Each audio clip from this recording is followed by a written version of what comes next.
¿Cómo les va, queridos amigos? Bienvenidos una vez más a este espacio que muy humildemente queremos generar para darnos un tiempo de reflexionar en las verdades de Dios. Están plasmadas en su libro es la Biblia, y meditamos y pensamos en lo que este libro, la Biblia, dice.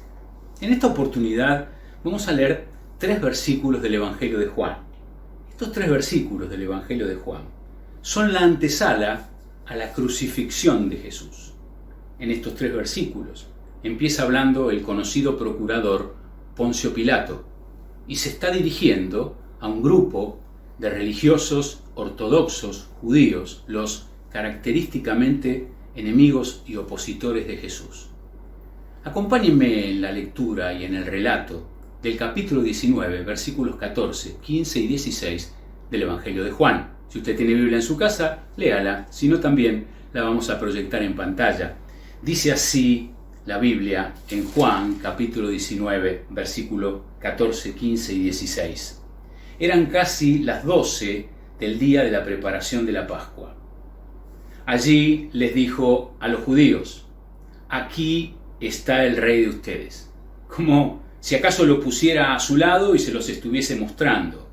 Ya lo habían llevado a Jesús con él, ya lo tenía él allí en el pretorio. Entonces dice acto seguido que ellos, los judíos ortodoxos religiosos, gritaron: ¡fuera! ¡Fuera! ¡Crucificar! Pilato les dijo: ¿y he de crucificar al rey de ustedes? Pero ellos dijeron, los principales sacerdotes respondieron: no tenemos más rey que el César. Entonces Pilato se lo entregó a ellos para que lo crucificaran. Y ellos, tomando a Jesús, se lo llevaron.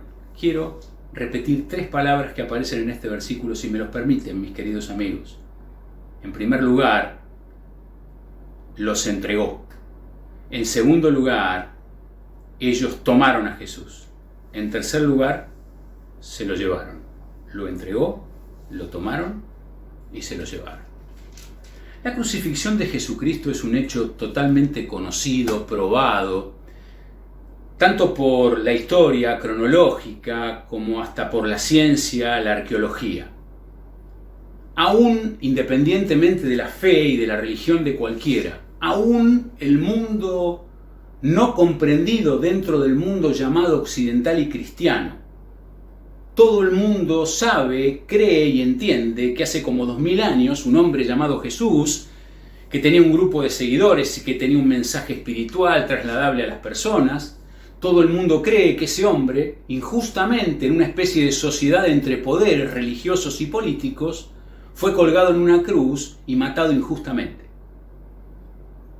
El ciudadano promedio del mundo conoce la historia claramente. Lo que, sin embargo, no se conoce tan claramente es la antesala a partir y a través de la cual se llega al evento de la crucifixión en sí mismo. Y estos 3 versículos y este pequeño comentario entre Pilato y estos hombres es la verdadera antesala, el escalón previo al evento de la crucifixión. Y al mismo tiempo, la conclusión de un pasaje riquísimo entre reuniones, encuentros e interrogatorios que se extiende desde el capítulo anterior, el 18, y que, si me permiten, quisiera narrárselos medianamente.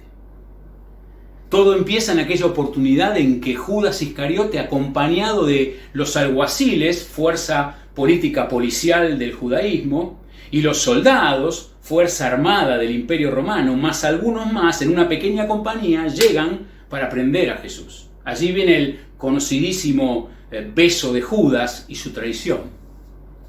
De allí lo toman y se lo llevan, asocien con lo que acabamos de leer recién, hacia la casa de un hombre llamado Anás.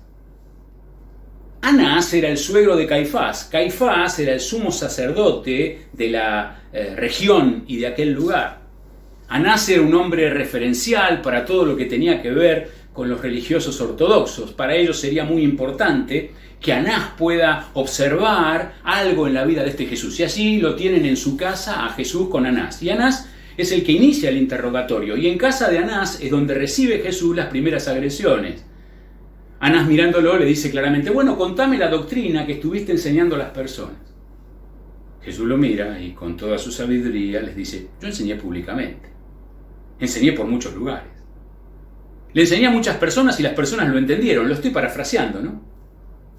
Bueno, andá y preguntale a las personas lo que yo les enseñé, porque lo que yo les enseñé ellos lo entendieron. Anás hace silencio y, como si dijera: no hay más preguntas, señor juez, porque no supo qué responder a su actitud y a su pensamiento, y dice: llévenselo. Y se lo llevan a la casa de Caifás. El evangelista Juan, porque los evangelios son los relatos que hacen distintos hombres, concretamente 4, de sucesos que vieron, no se para demasiado en lo que aconteció en la casa de Caifás. Sí relata aquella instancia en que Pedro niega al Señor equivocadamente y el gallo canta. Recuerda, mi amigo, porque es bastante conocida la escena. De la casa de Caifás vuelven a llevárselo. Se lo habían llevado primero del encuentro con Judas Iscariote y aquella compañía tan particular a la casa de Anás. De la casa de Anás volvieron a tomarlo y se lo llevaron a la casa de Caifás. De la casa de Caifás vuelven a tomarlo y ahora se lo llevan al pretorio. ¿Qué era el pretorio? El pretorio era el lugar en donde residía aquel que era el procurador general. En este caso nosotros sabemos, porque el pasaje lo explica claramente, que era Poncio Pilato.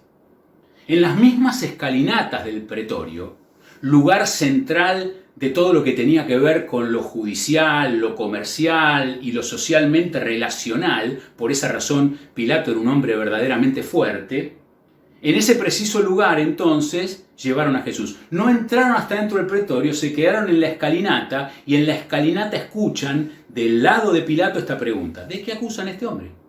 Porque si me lo trajeron es porque lo acusan de algo. Aquellos alguaciles que lo habían llevado hacia aquel lugar responden muy rápidamente y, creyéndose inteligentes, le dicen: porque es malhechor. Como es malhechor, te lo trajimos. Bueno, pero Pilato lo mira y dice: pero es un malhechor judío. Solucionen el problema ustedes, porque él es un malhechor judío. La respuesta de ellos es aún más sorprendente. Nosotros no podemos dar muerte a nadie. Por eso lo trajimos. La sensación que da que ellos ya tenían decidido cuál tenía que ser el destino final, ¿no? Bueno, lo habían intentado en varias oportunidades cuando Jesús hacía el bien y ellos procuraban para él el mal. Pero aquí lo demuestran contundentemente. En primer lugar, no le dicen: todavía lo tenemos que juzgar. En segundo lugar, no le dicen a Pilato: vos lo tenés que juzgar. Lo que están diciéndole es: vos lo tenés que ejecutar. Qué particulares estos alguaciles. Su rechazo llegaba a tal extremo que preferían librarse de su existencia. Qué singular y qué especial, ¿no? Él había venido a hacer bienes a la humanidad, no males. Pero ellos querían pagarle con el gran mal todos los bienes que él hizo. ¿Sabe qué? 2000 años después, esta es una sociedad de alguaciles. Las personas pueden escuchar cualquier discurso, pero mucha gente que quiera escuchar hablar de Jesús normalmente no se encuentra. Por eso valoramos, mi querido amigo, su compañía encuentro tras encuentro. Y lo inteligentemente que está actuando, tratando de escuchar algo de Jesús. Pero estos hombres de Jesús no querían oír absolutamente nada. Quiero decir que el rechazo que muchas veces vemos en nuestros días no tiene ninguna originalidad, es bastante viejo, ya tiene por lo menos 2000 años. Pero qué bueno que alguno en la excepcionalidad diga: quiero escuchar de Jesús, como vos, como usted, en esta oportunidad. El interrogatorio de Pilato continúa. Estoy narrando lo que ocurre en el Evangelio de Juan en el capítulo 18, que no hemos leído. ¿Tú eres el rey de los judíos?, le pregunta. Qué interesante la respuesta de Jesús. ¿Lo estás diciendo porque vos pensás que es así o porque otros te lo dijeron? Claro, Pilato tenía un conocimiento relativo de él. Independientemente de que tenía que juzgar sobre él, la verdad tenía un conocimiento relativo. Los conocimientos relativos de cualquier cosa son mediocres. Los conocimientos relativos de cualquier cosa nunca llevan a descubrir esa cualquier cosa. ¿Sabe qué? Hay muchos Pilatos en nuestros días 2000 años después. Quizás sea tu caso, con todo respeto lo decimos. A veces hay alguien que cree conocer a Jesucristo y lo conoce relativamente. La relatividad de sus tradiciones, de sus ancestros, porque sus padres y sus abuelos siguieron tal o cual religión. Muchas personas siguen esa religión sin saber realmente lo que están siguiendo. Andá y sentate en la iglesia, lleva tu Biblia debajo del brazo, peinate para la derecha y quédate ahí sentado durante 1 hora y media y escuchá hablar desde el púlpito a cualquiera que hable. Sentite cómodo esa hora y media y a la hora y 31 minutos vas a seguir siendo el mismo y vas a actuar como se te dé la gana. No te olvides de ir a misa. Ese domingo a la mañana sentate y mirá el crucificado allí y sentí pena por él, porque él era muy bueno y lo crucificaron igual. Una mirada relativa jamás permite entender el porqué de todas las cosas. Y sea de la religión que sea, cuando nuestra mirada es solamente religiosa, es siempre relativa, mediocre, y no podremos jamás conocer el porqué de todas las cosas. Pero también un conocimiento relativo es el conocimiento interesado de Dios. No tengo trabajo. Este Jesucristo a mí me tiene que dar trabajo. Seguro que me tiene que dar trabajo. Perdí mi salud. Estoy muy grave, estoy muy enfermo. Es el momento de que este Jesucristo me cure. Este Jesucristo debe poder curar. Entonces yo me le acerco porque realmente lo que estoy necesitando es tener un trabajo. Entonces yo me le acerco porque lo que estoy necesitando es curar mi enfermedad. Y si la enfermedad no es curada y si el trabajo no viene, le echo la culpa a Jesucristo y asunto arreglado. Un conocimiento relativo de Jesucristo no es conocer a Jesucristo. Si este es tu caso, te pedimos que lo empieces a reflexionar desde este momento. Pero en tercer lugar, en su interrogatorio, Jesús se para y le pregunta, Pilato se para y le pregunta a Jesús, ¿acaso soy yo judío? Mirá, te quiero decir algo. Los de tu nación te trajeron conmigo. ¿Qué hiciste? ¿Qué hiciste? Si hubiéramos estado allí después de leer la Biblia, le podríamos haber explicado a Pilato lo que él había hecho. Había hecho el bien. Había tenido amor. Había tenido respeto. Había tenido compasión. Había hecho milagros. Había sanado enfermos. Había resucitado muertos. Había obrado en el favor de las personas, cosa que nadie hacía en aquella sociedad. Eso es lo que había hecho.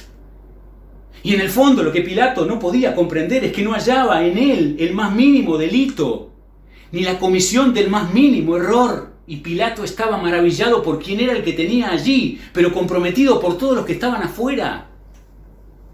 El interrogatorio continúa. Y cuando el interrogatorio continúa, tiene que escuchar que su reino no era de este mundo. Y cuando el interrogatorio continúa, decide en un momento determinado interrogar a las personas y decirles, miren, yo en la Pascua le puedo soltar un reo, puedo soltarle a Barrabás o puedo soltarle a Jesús. Y todos gritaron, suéltanos a Barrabás. ¿Y qué voy a hacer con Jesús? Sea crucificado, le gritaban todos. Entonces allí, en esa instancia, lo entregó. Ellos lo tomaron y se lo llevaron. Permítanme decirles esto. Él lo entregó, entre signos de pregunta. Ellos lo tomaron, entre signos de pregunta. Él fue entregado y se lo llevaron. Ellos se lo llevaron, todo entre signos de pregunta. Mire, en primer lugar, si había alguien que no tenía que estar en la cruz, era Jesús. El único ser perfecto en la historia de toda la humanidad. Pilato no hallaba delito alguno en él. Los ladrones que estaban con él decían que él no había hecho ningún mal y dijeron la más absoluta verdad. El único hombre perfecto, el único que no había cometido no solo delitos, sino ningún pecado, se hacía cargo de nuestro pecado.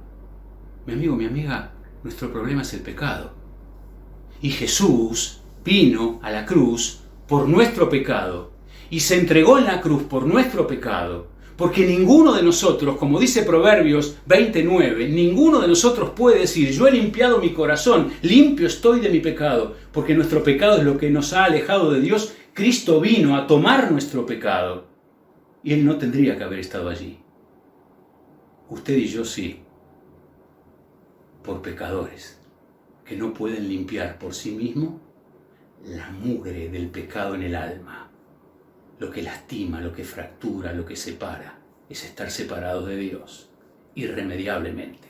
Por eso dice 2 Corintios capítulo 5, versículo número 21, que al que no conoció pecado, por nosotros lo hizo pecado. ¿Y quién es el que no conoció pecado? Jesús. ¿Y quién es el que lo hizo pecado? Dios.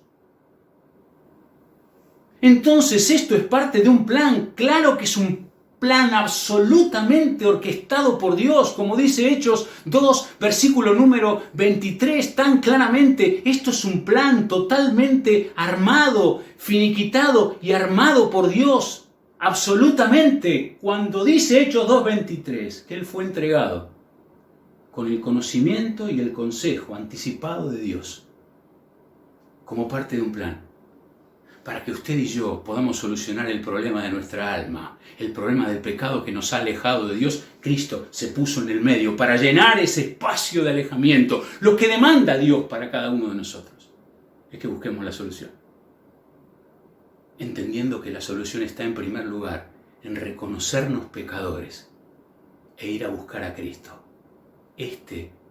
al cual Pilato lo entregó, aquellos le tomaron y aquellos se lo llevaron. Al que Pilato lo tomó, al que aquellos tomaron, al que aquellos se lo llevaron, o a que fue parte de un plan totalmente definido y delineado por Dios. Te pido que pienses que Dios te ama tanto que ha dado a su Hijo unigénito para que todo aquel que en Él cree no se pierda, mas tenga vida eterna, porque nuestro problema era la perdición de vivir lejos de Dios. Y Dios en su plan dio la oportunidad y la ocasión de que tengamos una vida nueva a partir de que Jesucristo se entregara en aquella cruz. Aquel que en esa cruz no debería haber estado. Pero en segundo lugar, de aquella cruz, Él podría haberse librado a sí mismo. ¿Se lo llevaron? Mire, Mateo capítulo 14 narra de una oportunidad en que una tempestad se estaba gestando sobre una pequeña embarcación en donde se encontraban sus discípulos. Asustados porque veían que la nave habría de darse vuelta por los vientos y la lluvia. Una figura se entrecorta por las aguas y es Jesús caminando sobre ellas. Ni contarles que esta es la escena en donde invita a Pedro a caminar sobre las aguas y solo la falta de fe de Pedro hizo que se empezara a hundir. Acto seguido, estira Jesús su mano, toma la mano de Pedro y se suben a la proa de la embarcación. Y subidos allí en la proa o en la popa de la embarcación, no lo sé, en cuanto Jesús se irguió y Pedro se encontraba allí abajo todavía confundido y atemorizado, se detuvo el viento, se detuvo la lluvia, se detuvo la tempestad, porque Jesucristo estaba allí. Cuenta Marcos en el capítulo número 5 que aquellos que componían el ejército de los enemigos de Dios, los demonios, estaban en un solo hombre, en Gadara.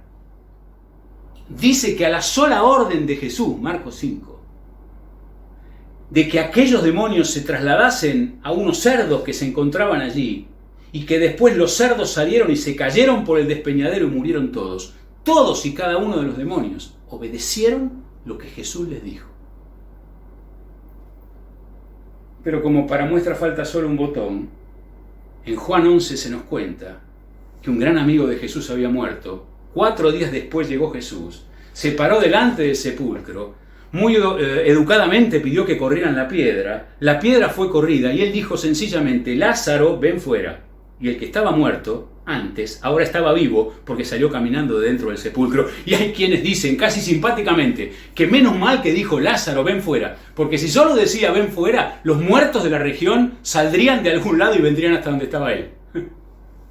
Lo llevaron. ¿Alguien puede creer que lo llevaron? ¿Alguien puede creer que Pilato lo entregó? ¿Alguien puede creer que ellos lo tomaron? ¿Alguien puede creer que ellos lo llevaron por su cuenta y porque ellos quisieron? Se dejó entregar, se dejó tomar y se dejó llevar. Por vos, por usted y por mí. Por eso les dijo mucho tiempo antes que habría de ser crucificado. Pero por eso también les dijo mucho tiempo antes que habría de resucitar al tercer día. Y en Juan capítulo 10, versículo 18, lo anuncia de manera concreta: yo tengo poder para poner mi vida y tengo poder para volverla a tomar, a mí nadie me la quita. Cuando se entrega en la cruz del Calvario, se entrega por usted, por vos y por mí, para que tengamos vida eterna para siempre, para que nuestra vida cambie. Y si nosotros decimos que nuestra vida puede cambiar cuando aceptamos a Cristo, lo hemos experimentado en la vida y te queremos decir que la tuya también puede cambiar si pudieras en esta hora y en este momento aceptarle por la fe en tu corazón y creer que murió en la cruz del Calvario por vos. Cuán distinto sería todo. Cristo en aquella cruz se entregó Y aquella cruz, que para todo el mundo era su derrota, fue simplemente el principio de su extraordinaria victoria, porque ya no se encontraba en la cruz, y después de 3 días tampoco se encontraba en el sepulcro, y hoy vive y es el Dios vivo y verdadero al que te llamamos a creer de todo corazón. Estarás dispuesto a aceptar a este Jesús que se dejó entregar, que se dejó tomar y que se dejó llevar por vos, por usted. Bueno, este espacio de reflexión apunta a eso, a que la fe se abra y que Cristo llegue al corazón. Que sea esta la ocasión en que le digas que te arrepentís de tu pecado y que crees que Él murió en la cruz por vos y que recibas su salvación. Dios te bendiga y hasta la próxima oportunidad en que podamos decir bienvenidos al mensaje de Dios.